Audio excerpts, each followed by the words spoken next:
Hey everybody, Steve here with part 2 of my pork loin video. This whole recipe is going to take about 2 days approximately from start to finish. You want to let it marinate for quite a while. So in the first video I showed you how to make the rub. What I didn't show you was I left the fat cap on. A lot of people like to trim it, but when you're smoking a big piece of meat like this, all that fat renders down and creates a pretty good marinating situation going on there, so your meat doesn't dry out as much. But I do, as you can see, if you come in here, you'll see I make diamond cuts just in the top of the fat cap so that the marinade and the spice rub gets down in there, penetrates the meat as much as it can. Some people don't inject pork loin, but I like to add as much flavor as I can. Again, it's a pork loin, so the meat is not very fatty. There's just a big cap on the top. So the more flavor you can inject into the meat, the better. So I got a basic injection here. If you go to my YouTube channel, you'll get the recipes and exact measurements for both the injection and the spice rub recipe. Yeah, so one other trick is when you're filling your injector, it's got a hole in it, as you can see there, a little bit of a hole.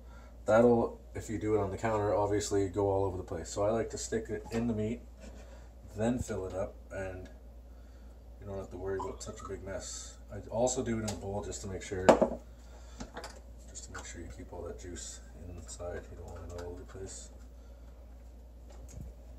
So when you're injecting meat like this, you like to do it about every 2 inches apart, just to make sure that you get about an even as an injection as you can.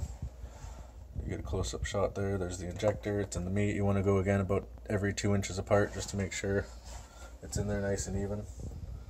So big pieces of meat like this are good to do for barbecues. If you got, I'd say anywhere from 6 to 12 people, this will probably feed.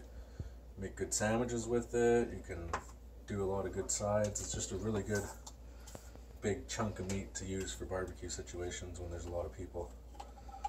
So I usually fill it up twice for each half. That way I know there's an even amount in each piece, and a pretty good amount too. While you're injecting it, you want that injection to get in every single piece, an inch of meat as you can get it into. So I just really start going everywhere, just making sure to keep it 2 inches apart. After you got her good and injected, you want to make sure you allow it to marinate overnight in the fridge if you can. That's the best bet. A couple hours at the very least. Plastic bags work best. They don't take up a lot of room in your fridge. I mean, that bowl in the fridge on a shelf as opposed to this bag wrapped up on a shelf. You can see the difference. So, stick it in there, zip it up, put it in the fridge overnight, and then I'll show you the next video when I start smoking her. Have a good night. Thanks for watching.